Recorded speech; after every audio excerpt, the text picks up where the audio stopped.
ಆತ್ಮೀಯ ಸ್ನೇಹಿತರೆ, ತಮ್ಮದಾಗಿರ್ತಕ್ಕಂಥ YouTube channel KSB study ಪಾಯಿಂಟ್ಗೆ ಸ್ವಾಗತ. ಸೊ ಈ ಒಂದು ವಿಡಿಯೋದಲ್ಲಿ 10ನೇ ತರಗತಿ ಪ್ರಥಮ ಭಾಷೆ ಕನ್ನಡ ವಿಷಯಕ್ಕೆ ಸಂಬಂಧಪಟ್ಟಂತೆ ಇಲ್ಲಿ ಒಂದು ಮಾದರಿ ಪ್ರಶ್ನೆ ಪತ್ರಿಕೆಯನ್ನು ನೋಡ್ತಾ ಹೋಗೋಣ. ಸೊ ನಾಳೆ ನಡೀತಕ್ಕಂಥ ಒಂದು ರಾಜ್ಯ ಮಟ್ಟದ ಪೂರ್ವಸಿದ್ಧತಾ ಪರೀಕ್ಷೆ 2. ಸೊ ಅದಕ್ಕೆ ಇಲ್ಲಿ ಉಪಯೋಗ ಆಗ್ತದೆ ಅಂತ ಹೇಳ್ತೀನಿ. ಸೊ ಇಲ್ಲಿ ಅದಕ್ಕೆ ಮುಂಚೆ ನೀವು ನಮ್ಮ ಚಾನಲ್ನ ಸಬ್ಸ್ಕ್ರೈಬ್ ಮಾಡಿಲ್ಲ ಅಂತಂದರೆ ಸೊ ದಯವಿಟ್ಟು ಸಬ್ಸ್ಕ್ರೈಬ್ ಮಾಡ್ಕೊಳ್ಳಿ. ಸೊ ಇಲ್ಲಿ ವಿಡಿಯೋನ ಇಲ್ಲಿ ಸ್ಟಾರ್ಟ್ ಮಾಡ್ತಾಯಿದ್ದೀನಿ. ಸೊ ಮೊದಲನೇದಾಗಿ ಬಹು ಆಯ್ಕೆ ಒಂದು ಪ್ರಶ್ನೆಗಳು ಇರ್ತಕ್ಕಂಥದ್ದು. ಸೊ ಮೊದಲೇ ಪ್ರಶ್ನೆ ಏನಂತಂದ್ರೆ ವರ್ಗೀಯ ವ್ಯಂಜನದ ಪಂಚಮಾಕ್ಷರಗಳಿವು ಅಂತಕ್ಕಂಥದ್ದು ಒಂದು ಪ್ರಶ್ನೆ ಇದೆ. ಇದಕ್ಕೆ ಸರಿಯಾದ ಉತ್ತರ ಏನಾಗ್ತೈತಿ ಅಂದ್ರೆ ಆಪ್ಷನ್ ಎ, ಸೊ ಅನುನಾಸಿಕಗಳು ಅಂತೇಳಿ. ಸೊ ಅದೇ ರೀತಿ ಎರಡನೇ ಪ್ರಶ್ನೆ, ಮಾತಂತು ಪದವು ಸೊ ಈ ಸಂಧಿಗೆ ಸೇರಿದೆ ಅಂಥೇಳಿ ಒಂದು ಪ್ರಶ್ನೆ ಇದೆ. ಇದಕ್ಕೆ ಉತ್ತರವನ್ನು ನೋಡೋದಾದ್ರೆ ಲೋಪಸಂಧಿ ಅಂಥೇಳಿ ಸೊ ಆಪ್ಷನ್ ಡಿ ಆಗ್ತದೆ. ಸೊ ಅದೇ ರೀತಿ ಮೂರನೇ ಪ್ರಶ್ನೆ, ಸೊ ಒಂದು ಪೂರ್ಣ ಕ್ರಿಯಾಪದದೊಂದಿಗೆ ಸ್ವತಂತ್ರವಾಗಿರುವ ವಾಕ್ಯ ಅಂಥೇಳಿ ಸೊ ಒಂದು ಪ್ರಶ್ನೆ ಇದೆ. ಸೊ ಇದಕ್ಕೆ ಉತ್ತರವನ್ನು ನೋಡೋದಾದ್ರೆ ಇಲ್ಲಿ ಆಪ್ಷನ್ ಸಿ ಆಗ್ತದೆ, ಸಾಮಾನ್ಯ ವಾಕ್ಯ ಅಂಥೇಳಿ. ಇನ್ನು ನಾಲ್ಕನೇ ಪ್ರಶ್ನೆ, ಕ್ರಿಯಾಪದದ ಮೂಲ ರೂಪ ಇದು ಅಂಥೇಳಿ ಸೊ ಒಂದು ಪ್ರಶ್ನೆಯನ್ನು ಇಲ್ಲಿ ಅದ. ಸೊ ಅದಕ್ಕೆ ಉತ್ತರ ಏನಂತಂದ್ರೆ ಆಪ್ಷನ್ ಬಿ ಆಗ್ತದೆ, ಏನಂತಂದ್ರೆ ಧಾತು ಅಂಥೇಳಿ. ಓಕೆ, ಐದನೇ ಪ್ರಶ್ನೆ, ಲೋಕದೋಳ್ ಎಂಬ ಪದದಲ್ಲಿರುವ ವಿಭಕ್ತಿ ಅಂಥೇಳಿ ಒಂದು ಪ್ರಶ್ನೆ ಇದೆ. ಇದಕ್ಕೆ ಉತ್ತರ ಏನಾಗ್ತಿತ್ತಪ್ಪ ಅಂತಂದ್ರೆ ಇಲ್ಲಿ ಆಪ್ಷನ್ ಸಿ ಆಗ್ತದೆ, ಸಪ್ತಮಿ ಅಂಥೇಳಿ. ಇನ್ನು ಆರನೇ ಪ್ರಶ್ನೆ, ಮುಂಗೈ ಪದವು ಈ ಸಮಾಸಕ್ಕೆ ಉದಾಹರಣೆಯಾಗಿದೆ ಅಂಥೇಳಿ. ಸೊ ಯಾವ ಸಮಾಸ ಅಂತಂದ್ರೆ ಅಂಶಿ ಸಮಾಸ ಅಂಥೇಳಿ. ಇನ್ನು ಮುಖ್ಯ ಪ್ರಶ್ನೆ 2ರಲ್ಲಿ ಬಂದಾಗ ಸಂಬಂಧಿ ಪದವನ್ನು ಇಲ್ಲಿ ಬರಿತಕ್ಕಂಥದ್ದು.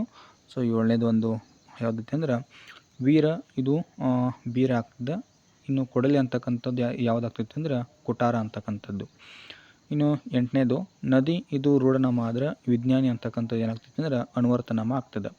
ಇನ್ನು 9ನೇದು ಬನ್ನಿ ಬನ್ನಿ, ಇದು ದ್ವಿತೀಯ ಆಗಿದ್ರೆ ಹಾಲು ಜೇನು ಅಂತಕ್ಕಂಥದ್ದು ಇದು ಜೋಡಣಿ ಆಗ್ತದೆ.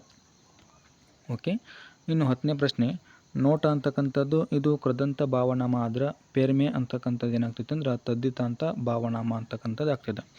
ಇನ್ನು ಮುಖ್ಯ ಪ್ರಶ್ನೆ 3ರಲ್ಲಿ ಬಂದಾಗ ಸೊ ಒಂದು ವಾಕ್ಯದಲ್ಲಿ ಉತ್ತರವನ್ನು ಬರೀತಕ್ಕಂಥದ್ದಿದೆ. 11ನೇ ಪ್ರಶ್ನೆ, ಭಾಷೆ ಯಾವುದಕ್ಕೆ ಸಾಧನವಾಗಿದೆ ಅಂಥೇಳಿ ಇಲ್ಲಿ ಒಂದು ಪ್ರಶ್ನೆ ಇದೆ. ಸೊ ನಮ್ಮ ಸುತ್ತಮುತ್ತಲಿನ ನೊಡನೆಯಪ್ಪ ಅಂದ್ರೆ ವ್ಯವಹರಿಸೋದಕ್ಕೆ ಹಾಗೂ ವಿಚಾರ ವಿನಿಮಯ ಮಾಡೋದಕ್ಕೆ ಇಲ್ಲಿ ಭಾಷೆ ಅಂತಕ್ಕಂಥದ್ದು ಒಂದು ಅಮೂಲ್ಯವಾಗಿರ್ತಕ್ಕಂಥ ಸಾಧನವಾಗಿದೆ ಅಂಥೇಳಿ ಉತ್ತರ ಬರೀಬೇಕು. ಇನ್ನು 12ನೇ ಪ್ರಶ್ನೆ, ಶಾನುಭೋಗರು ಚಿಕ್ಕನಾಯಕನಹಳ್ಳಿಗೆ ಏಕೆ ಹೋಗಿದ್ದರು ಅಂಥೇಳಿ ಇಲ್ಲಿ ಒಂದು ಪ್ರಶ್ನೆ ಇದೆ. ಇಲ್ಲಿ ಏಕೆ ಹೋಗಿದ್ರು ಅಂತಂದ್ರೆ ಇರಸಾಲಿಗಾಗಿ ಅಂಥೇಳಿ ಉತ್ತರವನ್ನು ಬರೀತಕ್ಕಂಥದ್ದು. 13ನೇ ಪ್ರಶ್ನೆ, ಲೇಖಕರು ವರ್ಣಿಸಿದ ಲಂಡನ್ನಿನ ಪೇಟೆಯಲ್ಲಿರುವ ಸ್ಟೇಷನರಿ ಅಂಗಡಿ ಹೆಸರೇನು ಅಂತಕ್ಕಂಥದ್ದು. ಅಲ್ಲಿ ಅದು ಅಂಗಡಿ ಹೆಸರು ಏನಂತಂದ್ರೆ ಉಲವರ್ತ ಅಂತಕ್ಕಂಥದ್ದು. ಸೊ ಇಲ್ಲಿದೆ ನೋಡಿರಿ, ಉಲವರ್ತ ಅಂತಕ್ಕಂಥದ್ದು ಆ ಒಂದು ಅಂಗಡಿ ಹೆಸರು. ಓಕೆ, 14ನೇ ಪ್ರಶ್ನೆ, ಕಾಶ್ಯಪಿ ವಿದ್ಯಾಭ್ಯಾಸಕ್ಕೆ ತನ್ನ ಮಕ್ಕಳನ್ನು ಯಾರ ಬಳಿಗೆ ಕಳುಹಿಸಿದಳು ಅಂಥೇಳಿ ಒಂದು ಪ್ರಶ್ನೆ ಇದೆ. ಅದಕ್ಕೆ ಉತ್ತರ ನೋಡೋದಾದ್ರೆ ಇಲ್ಲಿ ಸೂರ್ಯಮಿತ್ರನ ಬಳಿಗೆ ಇಲ್ಲಿ ಕಳಿಸಿದಳು ಅಂಥೇಳಿ ಬರೀಬೇಕು. 15ನೇ ಪ್ರಶ್ನೆ, ಹಲಗಲಿಯ ಗುರುತು ಉಳಿದಂತಾದುದು ಏಕೆ ಅಂತೇಳಿ. ಏಕೆ ಅಂತೇಳಿ ನೋಡಿದಾಗ ಸೊ ಹಲಗಲಿಯ ಮೇಲೆ ಬ್ರಿಟಿಷ್ ಸರ್ಕಾರದ ಒಂದು ದಂಡು ದಾಳಿ ಮಾಡಿ ಬೆಂಕಿ ಹಚ್ಚಿದ್ರಿಂದ ಹಲಗಲಿಯ ಗುರುತು ಉಳಿದಂತಾಯಿತು ಅಂಥೇಳಿ ಇಲ್ಲಿ ಉತ್ತರವನ್ನು ಈ ರೀತಿಯಾಗಿ ಬರೀಬೇಕು. ಅದೇ ರೀತಿ 16ನೇ ಪ್ರಶ್ನೆ, ಕುಂಭ ಸಂಭವ ಎಂದು ಯಾರನ್ನು ಕರೆಯಲಾಗಿದೆ ಅಂಥೇಳಿ ಒಂದು ಪ್ರಶ್ನೆ ಇದೆ. ಸೊ ಅದಕ್ಕೆ ಉತ್ತರ ನೋಡೋದಾದ್ರೆ ಸೊ ದ್ರೋಣಾಚಾರ್ಯ ಅಂತಕ್ಕಂಥದ್ದು ಉತ್ತರ ಆಗ್ತದೆ. ಸೊ ಅದೇ ರೀತಿ 17ನೇದು, ಪುಟ್ಟ ಪೋರಿ ಏನು ಮಾಡುತ್ತಿದ್ದಾಳೆ ಅಂಥೇಳಿ ಒಂದು ಪ್ರಶ್ನೆ ಇತ್ತು. ಅದಕ್ಕೆ ಉತ್ತರವನ್ನು ನೋಡೋದಾದ್ರೆ ಪುಟ್ಟ ಪೋರಿ ಮುಸುರಿ ತಿಕ್ಕುತ್ತಿದ್ದಾಳೆ ಅಂಥೇಳಿ ಒಂದು ಉತ್ತರವನ್ನು ಬರೀತಕ್ಕಂಥದ್ದು. ಇನ್ನು ಮುಖ್ಯ ಪ್ರಶ್ನೆ 4ರಲ್ಲಿ ಬಂದಾಗ ಇಲ್ಲಿ 2 ಅಂಕದ ಒಂದು ಪ್ರಶ್ನೆಗಳು ಕಂಡುಬರ್ತವೆ. ಸೊ 18ನೇ ಒಂದು ಪ್ರಶ್ನೆ, ವ್ಯಾವಹಾರಿಕ ಮತ್ತು ಗ್ರಾಂಥಿಕ ಭಾಷೆಯ ಲಕ್ಷಣಗಳು ಯಾವುವು ಅಂಥೇಳಿ. ಇಲ್ಲಿ ನೋಡೋದಾದ್ರೆ ವ್ಯಾವಹಾರಿಕ ಅಂತಂದಾಗ ಇಲ್ಲಿ ಜೀವದ ಭಾಷೆ ಅಂತಕ್ಕಂಥದ್ದು ಆಗ್ತದೆ. ಇನ್ನು ಅದರಲ್ಲಿ ಜನರು ಮಾತನಾಡ್ತಾರೆ, ಸೊ ವ್ಯವಹರಿಸ್ತಾರೆ. So Kannada, Tamil, Telugu, Tulu, Marathi, Urdu, English. So ಇದಕ್ಕೆ ಉದಾಹರಣೆ ಅಂತೇಳಿ ನಾವು ಇಲ್ಲಿ ಬರೀತಕ್ಕಂಥದ್ದು. ಇನ್ನು ಎಲ್ಲ ವ್ಯಾವಹಾರಿಕ ಭಾಷೆಗಳಲ್ಲಿ ಗ್ರಾಂಥಿಕವಾಗಬೇಕಾಗಿಲ್ಲ.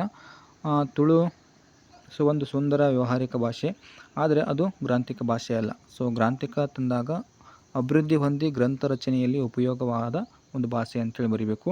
ಅಷ್ಟೇ ಅಲ್ಲದೆ ಸಂಸ್ಕೃತ, ಕನ್ನಡ, ಇಂಗ್ಲೀಷ್, ಪಾಳಿ ಇತ್ಯಾದಿ ಸೊ ಈ ಒಂದು ವರ್ಗಕ್ಕೆ ಏನಾಗ್ತವೆ ಅಂತಂದರೆ ಇಲ್ಲಿ ಉದಾಹರಣೆ ಆಗ್ತಕ್ಕಂಥದ್ದು. ಸೊ ಈ ರೀತಿ ಏನು ಮಾಡಬೇಕಂತಂದ್ರೆ ನೀವು ಇಲ್ಲಿ ಲಕ್ಷಣಗಳನ್ನು ಇಲ್ಲಿ ಬರೀತಕ್ಕಂಥದ್ದು ವ್ಯಾವಹಾರಿಕ ಮತ್ತು ಗ್ರಾಂಥಿಕ ಭಾಷೆಗಳಿಗೆ.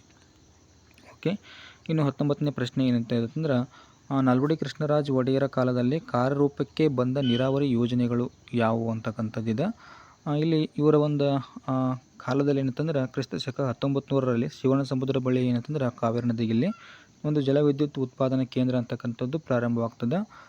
ಅಷ್ಟೇ ಅಲ್ಲದೆ ಏನಂತಂದ್ರೆ ಮಾರಿಕಣಿವೆ ಯೋಜನೆ ಅಂತಕ್ಕಂಥದ್ದು ಕೂಡ ಆಗ್ತದೆ. ಅಷ್ಟೇ ಅಲ್ಲದೆ ಇದಕ್ಕೆ ಇನ್ನೊಂದು ಹೆಸರು ವಾಣಿ ವಿಲಾಸ ಸಾಗರ ಅಣೆಕಟ್ಟು ಅಂತೇಳಿ ಕರಿತೀವಿ. ಸೊ ಇದು 1907ರಲ್ಲಿ ಏನಾಗ್ತಿತ್ತಪ್ಪ ಅಂದ್ರೆ ಪ್ರಾರಂಭವಾಗ್ತದೆ. ಇನ್ನು ಅಷ್ಟೇ ಅಲ್ಲದೆ ಕೃಷ್ಣರಾಜ ಸಾಗರ ಅಣೆಕಟ್ಟನ್ನು ಕೂಡ ಇಲ್ಲಿ ನಿರ್ಮಾಣ ಮಾಡಲಾಗ್ತದೆ. ಸೊ 1911ರ ಒಂದು ವಿಷಯದಲ್ಲಿ. ಇನ್ನು ಅಷ್ಟೇ ಅಲ್ಲದೆ ಈ ನಾಲ್ವಡಿ ಕೃಷ್ಣರಾಜ ಒಡೆಯರ್ ಏನಪ್ಪ ಅಂದ್ರೆ ನೀರಾವರಿ ಕ್ಷೇತ್ರಕ್ಕೆ ತಮ್ಮದಾಗಿರ್ತಕ್ಕಂಥ ಒಂದು ಬೃಹತ್ವಾಗಿರ್ತಕ್ಕಂಥ ಒಂದು ಕೊಡುಗೆಯನ್ನು ಕೊಡ್ತಾರೆ. ಇಷ್ಟು ಆನ್ಸರನ್ನು ಬರೀರಿ.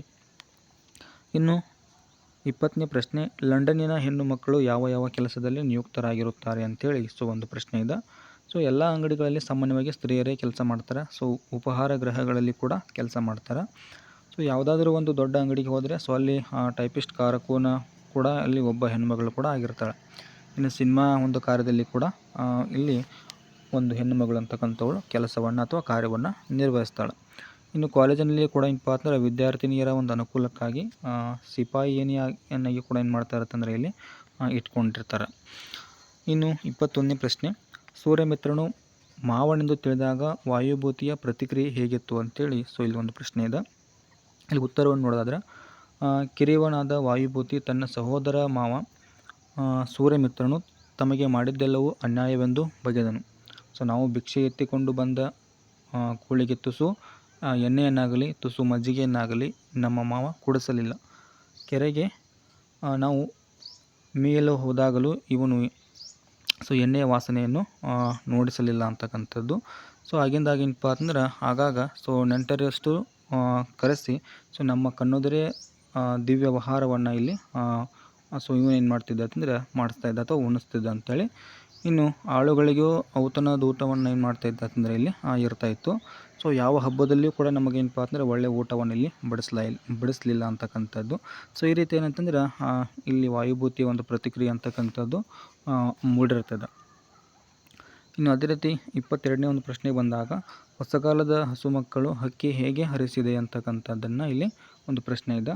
ಸೊ ಕಾಲವು ಯುಗಗಳ ಒಂದು ಹಣೆಬರಹವನ್ನು ಅಳಿಸಿ ಹಾಕಿ ಹೊಸತನವನ್ನು ಹೊಸ ಒಂದು ಹಣೆಬರಹವನ್ನು ಬರೆದು ಎಲ್ಲರಿಗೂ ಬದಲಾವಣೆ ಆಗ್ತಕ್ಕಂಥ ಒಂದು ಒಳ್ಳೆಯ ಭಾಗ್ಯವನ್ನು ತೆರೆದುಕೊಟ್ಟಿದೆ. ಸೊ ಹಾಗೆಯೇ ರೆಕ್ಕೆಯನ್ನು ಬೀಸುತ್ತಾ ಮೇಲಕ್ಕೆ ಹಾರುತ್ತಾ ಈ ಒಂದು ಹೊಸಗಾಲದ ಹಸುಮಕ್ಕಳಿಗೆ ಹೊಸ ನವಚೇತನವನ್ನು ನೀಡುತ್ತಾ ಉತ್ತಮ ಭವಿಷ್ಯಕ್ಕಾಗಿ ಹರಿಸಿದೆ ಅಂತೇಳಿ ಇಷ್ಟು ಆನ್ಸರನ್ನು ಬರೀಬೇಕು. ಇನ್ನು ಅದೇ ರೀತಿ ಹಲಗಲಿಗೆ ದಂಡು ಬರಲು ಕಾರಣವೇನು ಅಂತಕ್ಕಂಥದ್ದು ಇಲ್ಲಿ ನೋಡ್ತಾ ಹೋಗೋಣ. ಹಲಗಲಿಯ ಬೇಡರಾದ ಪೂಜಾರಿ ಹನುಮ ಆಗಿರ್ಬೋದು, ಬ್ಯಾಡರ ಬಾಲ ಆಗಿರ್ಬೋದು, ರಾಮ, ಜಡಗ ಇವರುಗಳು ಬ್ರಿಟಿಷ್ ಸರ್ಕಾರ ಹೊರಡಿಸಿರ್ತಕ್ಕಂಥ ನಿಶಸ್ತ್ರೀಕರಣದ ಒಂದು ಆದೇಶವನ್ನು ವಿರೋಧಿಸಿ ತಮ್ಮಲ್ಲಿರ್ತಕ್ಕಂಥ ಆಯುಧಗಳನ್ನು ಕೊಡಲು ಒಪ್ಪದೆ ದಂಗೆ ಹೇಳ್ತಾರೆ. ಈ ಒಂದು ದಂಗೆಯನ್ನು ಹತ್ತಿಕ್ಕಲು ಬಂದಿರತಕ್ಕಂಥ ಕಾರಕೂರನ ಒಂದು ಕಪಾಳಕ್ಕೆ ಹೊಡೆದು ಸಿಪಾಯಿಗಳನ್ನು ಇಲ್ಲಿ ಹೊಡೆದುರುಳಿಸ್ತಾರೆ. ಇದರಿಂದ ಕೋಪಗೊಂಡಿರ್ತಕ್ಕಂಥ ಒಂದು ಕಂಪನಿ ಸರ್ಕಾರದ ಅಧಿಕಾರಿಗಳು ಹಲಗಲಿಯ ಬೇಡರ ದಂಗೆಯನ್ನು ಏನು ಮಾಡ್ತಾರೆ ಅಂತಂದರೆ ಇಲ್ಲಿ ಬಗ್ಗು ಬಡಿಯಲು ದಂಡನ್ನು ಕರೆಸಿಕೊಳ್ತಾರೆ. ಇಷ್ಟು ಉತ್ತರವನ್ನು ಬರೀಬೇಕು. ಇನ್ನು ಅದೇ ರೀತಿ 24ನೇ ಒಂದು ಪ್ರಶ್ನೆಯನ್ನು ನೋಡಿದಾಗ, ಭಗತ್ ಸಿಂಗನ ತಾಯಿಯ ಕಣ್ಣುಗಳಿಂದ ನೀರು ಧಾರಾಕಾರವಾಗಿ ಹರಿಯಲು ಕಾರಣವೇನು ಅಂತಕ್ಕಂಥದ್ದಿದೆ. ಇಲ್ಲಿ ನೋಡ್ತಾ ಹೋಗೋಣ. ಎಲ್ಲ ಮಕ್ಕಳು ಏನಪ್ಪ ಅಂದ್ರೆ ಸಂಜೆ ಶಾಲೆಯಿಂದ ಬಂದಿದ್ದರು. ಆದರೆ 12 ವರ್ಷದ ಬಾಲಕ ಭಗತ್ ಸಿಂಗ್ ಮಾತ್ರ ಇಲ್ಲಿ ಮನೆಗೆ ಬಂದಿರಲಿಲ್ಲ. ಅವನ ತಂದೆ ತಾಯರಿಗೆ ಮತ್ತು ಕುಟುಂಬದ ಸದಸ್ಯರಿಗೆ ಬಹಳವಾಗಿ ಆತಂಕ ಅಂತಕ್ಕಂಥದ್ದು ಕಂಡುಬಂದಿತ್ತು. ಸಂಜೆ ತಡವಾಗಿ ಮನೆಗೆ ಬಂದ ಭಗತ್ ಸಿಂಗನನ್ನು ಕಂಡ ಅವನ ತಂಗಿ ಸಂತೋಷದಿಂದ ವೀರಾಜಿ ಬಂದ ಎಂದು ಕೂಗಿಕೊಳ್ತಾಳೆ. ಕತ್ತಲಾದರೂ ಮಗ ಮನೆಗೆ ಬಾರದೇ ಇದ್ದುದರಿಂದ ಆತಂಕಗೊಂಡಿದ್ದು ಆತನ ತಾಯಿಗೆ ಏನಪ್ಪ ಅಂದ್ರೆ ಒಮ್ಮಿಂದೊಮ್ಮೆ ಮಗನನ್ನು ಕಂಡು ಏನಾಗ್ತಿತ್ತಪ್ಪ ಅಂದ್ರೆ ಸಂತೋಷ ಅಂತಕ್ಕಂಥದ್ದು ಆಗ್ತದೆ. ಇನ್ನು ಓಡಿ ಬಂದ ಮಗನನ್ನು ಅಪ್ಪಿಕೊಳ್ತಾಳೆ. ಆಕೆಯ ಕಣ್ಣುಗಳಿಂದ ನೀರು ಅಂತಕ್ಕಂಥದ್ದು ಒಂದು ರೀತಿಯಲ್ಲಿ ಧಾರಾಕಾರವಾಗಿ ಸುರಿತದೆ. ಇನ್ನು ಅದೇ ರೀತಿ 25ನೇ ಪ್ರಶ್ನೆ, ವಿವೇಕಾನಂದರ ದೃಷ್ಟಿಯಲ್ಲಿ ದೇಶದ ಪ್ರಗತಿ ಹೇಗೆ ಸ್ಥಿರವಾಗುವುದು ಅಂತಕ್ಕಂಥದ್ದಿದೆ.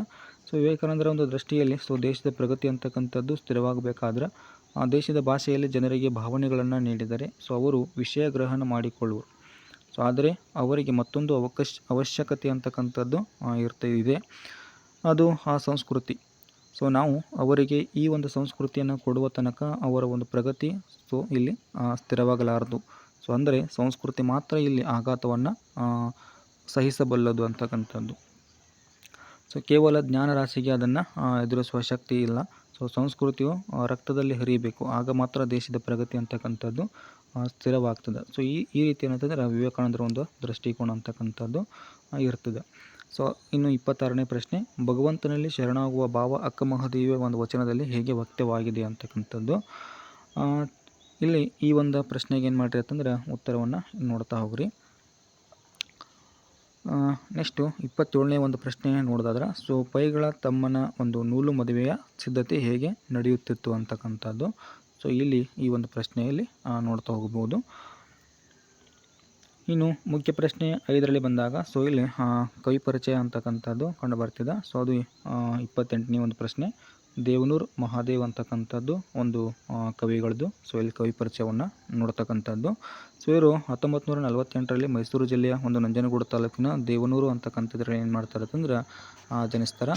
ಶ್ರೀಯುತರು ಎದೆಗೆ ಬಿದ್ದ ಅಕ್ಷರ ಅಂತಕ್ಕಂಥದ್ದು ಸೊ ಒಂದು ಪ್ರಮುಖ ಕೃತಿಯನ್ನು ಏನು ಮಾಡ್ತಾರೆ ಅಂತಂದರೆ ಇಲ್ಲಿ ರಚನೆ ಮಾಡ್ತಾರೆ. ಇನ್ನೂ ಅನೇಕ ಕೃತಿಗಳಲ್ಲಿ ಇರತಕ್ಕಂಥದ್ದು. ಇನ್ನು ಇವರಿಗೆ ಕೇಂದ್ರ ಸಾಹಿತ್ಯ ಅಕಾಡೆಮಿ ಪ್ರಶಸ್ತಿ ಅಂತಕ್ಕಂಥದ್ದು ದೊರೆಯುತ್ತದೆ. ಅಷ್ಟೇ ಅಲ್ಲದೆ ಭಾಷಾ ಪರಿಷತ್, ಸೊ ಭಾರತೀಯ ಭಾಷಾ ಪರಿಷತ್ ಒಂದು ಪ್ರಶಸ್ತಿ ಕೂಡ ಇಲ್ಲಿ ಇವರಿಗೆ ದೊರೆತಿದೆ. ಇನ್ನು ಕರ್ನಾಟಕ ರಾಜ್ಯೋತ್ಸವ ಪ್ರಶಸ್ತಿಗಳು ಕೂಡ ಏನಾಗಿವೆ ಅಂತಂದರೆ ಇವರಿಗೆ ದೊರೆತಿರ್ತಕ್ಕಂಥದ್ದು.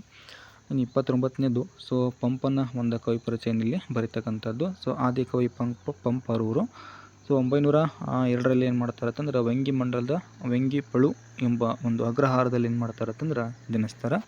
ಸೊ ಆದಿಪುರಾಣ ಮತ್ತು ವಿಕ್ರಮಾರ್ಜುನ ವಿಜಯ ಅಂತಕ್ಕಂಥದ್ದು ಪ್ರಮುಖ ಕೃತಿಗಳನ್ನು ರಚನೆ ಮಾಡ್ತಾರೆ.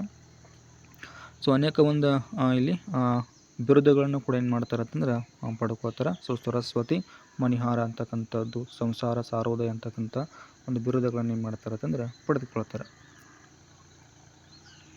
ಇನ್ನು ಛಂದಸ್ಸದ, ಸೊ ಇಲ್ಲಿ ಪ್ರಸ್ತಾರ ಹಾಕಿ ಘನ ವಿಭಾಗಿಸಿ ಛಂದಸ್ಸನ್ನು ಹೆಸರಿಸಬೇಕಾಗಿರ್ತಕ್ಕಂಥದ್ದು. ಎನೆಗೆ ಮಣಮಿಂದು ಶೂನ್ಯಂ ಅಂತಕ್ಕಂಥದ್ದು ಸೊ ಒಂದು ಏನೈತಪ್ಪ ಅಂತಂದರೆ ಇಲ್ಲಿ ಛಂದಸ್ಸನ್ನು ಕೊಟ್ಟಿರ್ತಕ್ಕಂಥದ್ದು. ಸೊ ಅದಕ್ಕೆ ಇಲ್ಲಿ ಸರಿಯಾದ ಉತ್ತರವನ್ನು ನೀವು ಇಲ್ಲಿ ಏನು ಮಾಡ್ಬೋದು ನೋಡ್ಕೊಳ್ಬೋದು. ಇನ್ನು ಇದು ಛಂದಸ್ಸು ಯಾವುದಪ್ಪ ಅಂತಂದ್ರೆ ಕಂದೆ ಪದ್ಯವಾಗಿರ್ತಕ್ಕಂಥದ್ದು ಇಲ್ಲಿ ನೋಡ್ತೀವಿ. ಸೊ ಇನ್ನು ಅಲಂಕಾರವನ್ನು ಹೆಸರಿಸಿ ಲಕ್ಷಣ ಬರೆದು ಸಮನ್ವಯ ಮಾಡ್ತಕ್ಕಂಥದ್ದಿದೆ. ಅದು 31ನೇ ಪ್ರಶ್ನೆ. ಸೊ ಇಲ್ಲಿ ಮಾರೆ ಗೌತನವಾಯಿತು ನಾಳಿನ ಭಾರತವು ಅಂತಕ್ಕಂಥದ್ದು ಇದು ವೆರಿ ಇಂಪಾರ್ಟೆಂಟ್ ಆಗಿರ್ತಕ್ಕಂಥ ಒಂದು ಇಲ್ಲಿ ಅಲಂಕಾರವಾಗಿರ್ತದೆ. ಇದು ಅಲಂಕಾರದ ಹೆಸರು ಯಾವುದಪ್ಪ ಅಂತಂದ್ರೆ ರೂಪ ಅಲಂಕಾರ ಅಂತಕ್ಕಂಥದ್ದು ಒಂದು ಅಲಂಕಾರವಾಗಿದೆ. ಸೊ ಇನ್ನು ನೀವು ನೋಡ್ಕೊಳ್ಬೋದು ಇಲ್ಲಿ ಲಕ್ಷಣ ಏನಂತೇಳಿ ಸಮನ್ವಯ ಆಗಿರ್ಬೋದು, ಉಪಮೇಯ ಆಗಿರ್ಬೋದು, ಉಪಮಾನ ಆಗಿರ್ಬೋದು, ಈ ರೀತಿಗೆ ಏನು ಮಾಡ್ಕೊಳ್ಬೋದು ಅಂತಂದರೆ ಇಲ್ಲಿ ನೋಡ್ಕೊಳ್ಬೋದು. ಇನ್ನು ಸೊ ನೆಕ್ಸ್ಟ್ ಒಂದು ಮುಖ್ಯ ಪ್ರಶ್ನೆಯಲ್ಲಿ ಗಾದೆ ಮಾತನ್ನು ಬರೀತಕ್ಕಂಥದ್ದಿದೆ. ಅದು ಯಾವುದಪ್ಪ ಅಂದ್ರೆ 32ನೇದು, ಕೈ ಕೆಸರಾದರೆ ಬಾಯಿ ಮೊಸರು ಅಂತಕ್ಕಂಥದ್ದು. ಇದಂತೂ ಸಿಂಪಲ್ ಆಗಿರ್ತದೆ. ಸೊ ಇದನ್ನು ನೀವು ಬರಿತೀರಿ. ಇನ್ನು ಅಥವಾ ಇದೆ, ಸೊ ಅದನ್ನು ನೋಡ್ಕೊಳ್ಬೋದು. ಮನಸ್ಸಿದ್ದರೆ ಮಾರ್ಗ ಅಂತಕ್ಕಂಥದ್ದು. ಸೊ ಇದು ಕೂಡ ಒಂದು ಸಿಂಪಲ್ ಆಗಿರ್ತಕ್ಕಂಥ ಒಂದು ಗಾದೆ ಮಾತಿದೆ. ಸೊ ಇಲ್ಲಿ ಬರಿಬೋದು. ಸೊ ಅದನ್ನು ಎಲ್ಲವನ್ನು ಕೂಡ ಕೊಟ್ಟಿದ್ದೇನೆ. ಸೊ ಇಲ್ಲಿ ನೀವು ನೋಡ್ಕೊಳ್ಬೋದು.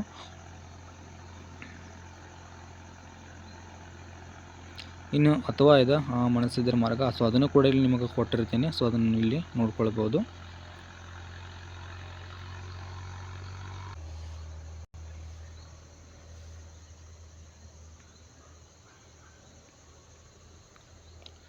ಓಕೆ, ಅದೇ ರೀತಿ ಸಂದರ್ಭ ಸಾರಾಂಶವನ್ನು ಬರೀತಕ್ಕಂಥದ್ದು. ಸೊ ನಾನು ಜಸ್ಟ್ ಕ್ವಶನ್ ಮಾತ್ರ ಹೇಳ್ತಾ ಹೋಗ್ತೇನೆ. ಸೊ ನೋಡ್ಕೊಳ್ಬೋದು. ಮಡಿಯಬೇಕಾದರೆ ಮಾಡಿಯೇ ಮಡಿಯುತ್ತೇನೆ ಅಂತಕ್ಕಂಥದ್ದು ಸೊ ಒಂದು ಇಲ್ಲಿ ಸಂದರ್ಭ ಪ್ರಶ್ನೆ ಇದೆ.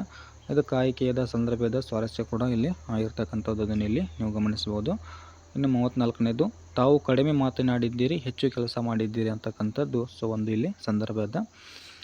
ಇದಕ್ಕೆ ಉತ್ತರವನ್ನು ನೀವೇ ನೋಡ್ಕೊಳ್ತಾ ಹೋಗ್ಬೋದು. ಇನ್ನು 35ನೇದು, ಸೊ ಯುದ್ಧಕ್ಕೆ ಹೋದ ತನ್ನ ಮಗನ ಕಣ್ಣುಗಳಂತೆಯೇ ಇಲ್ಲವೇ ಇವೆಲ್ಲ ಅಂತಕ್ಕಂಥದ್ದು ಇಲ್ಲಿ ಒಂದು ಸಂದರ್ಭ ಇದೆ. ಸೊ ಅದನ್ನು ಕೂಡ ಇಲ್ಲಿ ನೋಡ್ಕೊಳ್ಬೋದು. ಇನ್ನು 36ನೇದು, ತೇಲಿಸಿ ಮುಳುಗಿಸಿ ಕಂಡಗಳಂತಕ್ಕಂಥದ್ದು ಸೊ ಒಂದು ಸಂದರ್ಭದ. ಆಮೇಲೆ 37ನೇದು, ದೀನ ಪಶುತನಂ ಕೊಲಿಸಿದ ನೆಲನೊಡನೆ ಮತ್ತೆ ಪದು ವಾಳ್ದನೆ ಪೆನೆ ಅಂತಕ್ಕಂಥದ್ದು ಸೊ ಇಲ್ಲಿ ಒಂದು ಏನಾಗುತ್ತೆ ಸಂದರ್ಭದ. ಇದನ್ನು ಕೂಡ ನೋಡ್ಕೊಳ್ಬೋದು.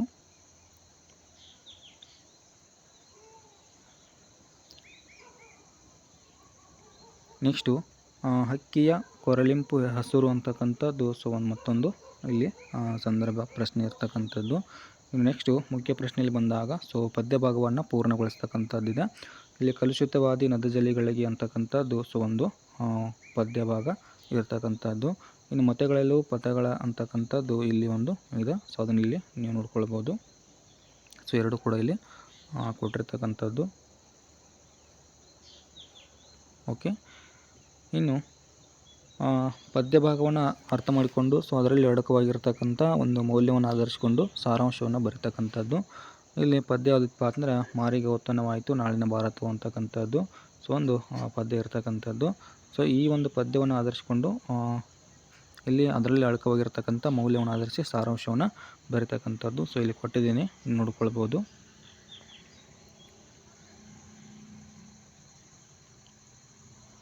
ಓಕೆ, ಇನ್ನು 8 ವಾಕ್ಯದಲ್ಲಿ ಉತ್ತರವನ್ನು ಬರೀತಕ್ಕಂಥದ್ದು. ಸೊ ಇಲ್ಲಿ ಕೂಡ ಜಸ್ಟ್ ಕ್ವಶನ್ ಮಾತ್ರ ಹೇಳಿರ್ತೀನಿ. ಸೊ ನಂಬಿ ಕೆಟ್ಟವರಿಲ್ಲ ಎಂಬ ಮಾತು ಶಬರಿಯ ಪಾಲಿಗೆ ಹೇಗೆ ನಿಜವಾಗಿದೆ ಅಂತಕ್ಕಂಥದ್ದು. ಸೊ ಒಂದು ಪ್ರಶ್ನೆ ಇದೆ. ಇನ್ನು ಅಥವಾ ಪ್ರಶ್ನೆ ಇದೆ, ಶಬರಿಯ ಚಿಂತೆ ಹಿಂಗೆ ಹೋದ ಸಂದರ್ಭದ ಸ್ವಾರಸ್ಯವನ್ನು ಇಲ್ಲಿ ವಿವರಿಸಿ ಅಂತಕ್ಕಂಥದ್ದಿದೆ. ಸೊ ಎರಡೂ ಆನ್ಸರ್ ಕೂಡ ಇಲ್ಲಿ ಇದೆ. ಸೊ ನೋಡ್ಕೊಳ್ಬೋದು ಅಥವಾ ಸ್ಕ್ರೀನ್ಶಾಟನ್ನು ತೆಗೆದುಕೊಳ್ಬೋದು.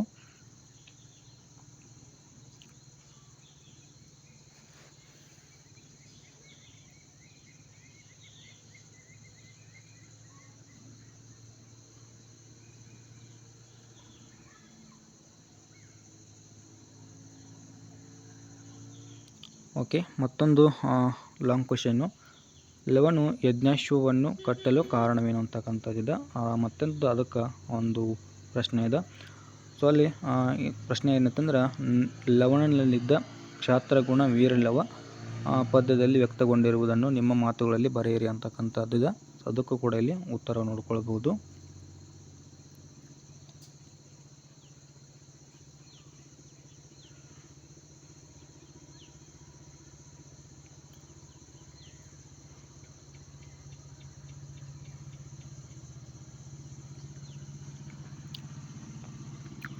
ಇನ್ನು ಗದ್ಯ ಭಾಗವನ್ನು ಓದಿಕೊಂಡು ಪ್ರಶ್ನೆಗಳಿಗೆ ಉತ್ತರವನ್ನು ಬರೀತಕ್ಕಂಥದ್ದಿದೆ. ಸೊ ಅದಕ್ಕೆ ಇಲ್ಲಿ ಅದನ್ನು ಸ್ಕಿಪ್ ಮಾಡ್ತಾ ಇದ್ದೀನಿ, ನೀವು ನೋಡ್ಕೊಳ್ಬೋದು.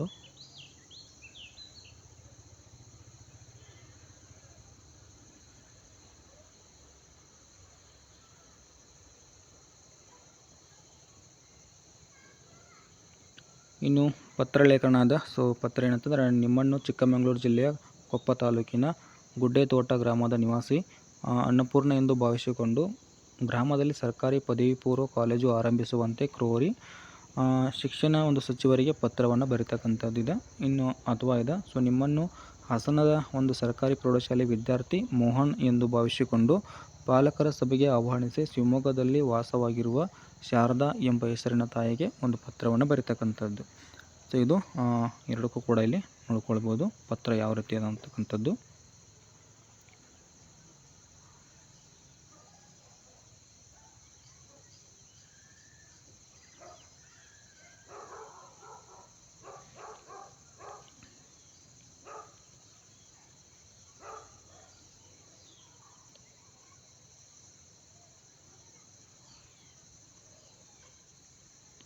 ಇನ್ನು ಪ್ರಬಂಧದ ಸೊ ಇಲ್ಲಿ 45ನೇ ಒಂದು ಪ್ರಶ್ನೆ, ರಾಷ್ಟ್ರೀಯ ಹಬ್ಬಗಳ ಒಂದು ಮಹತ್ವ ಆಗಿರ್ಬೋದು.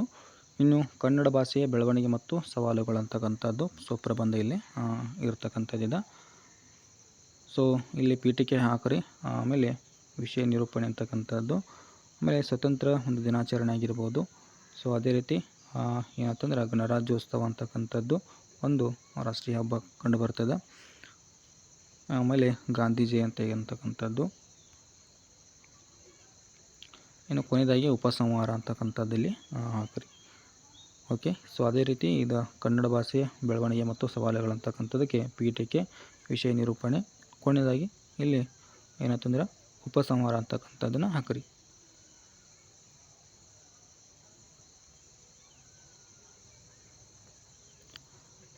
ಸೊ ಇದಿಷ್ಟು ಏನಂತಂದ್ರೆ ಇಲ್ಲಿ 10ನೇ ತರಗತಿ ಪ್ರಥಮ ಭಾಷೆ ಕನ್ನಡ ಒಂದು ವಿಷಯಕ್ಕೆ ಸಂಬಂಧಪಟ್ಟಂತೆ ಸೊ ನಾಳೆ ನಡೀತಕ್ಕಂಥ ರಾಜ್ಯ ಮಟ್ಟದ ಪೂರ್ವ ಸಿದ್ಧತಾ ಒಂದು ಪರೀಕ್ಷೆ 2 ಅದಕ್ಕೆ ಈ ಒಂದು ಮಾದರಿ ಪ್ರಶ್ನೆ ಪತ್ರಿಕೆಯಲ್ಲಿ ನಿಮಗೆ ನೀಡ್ತಾ ಇದ್ದೀನಿ. ಸೊ ಇದನ್ನು ಆದಷ್ಟು ಶೇರ್ ಮಾಡಿ ಅಂತ ಹೇಳ್ತಾ ಸೊ ಈ ಒಂದು ವಿಡಿಯೋನ ಇಲ್ಲಿಗೆ ಮುಗಿಸ್ತಾ ಇದ್ದೀನಿ. Thank you.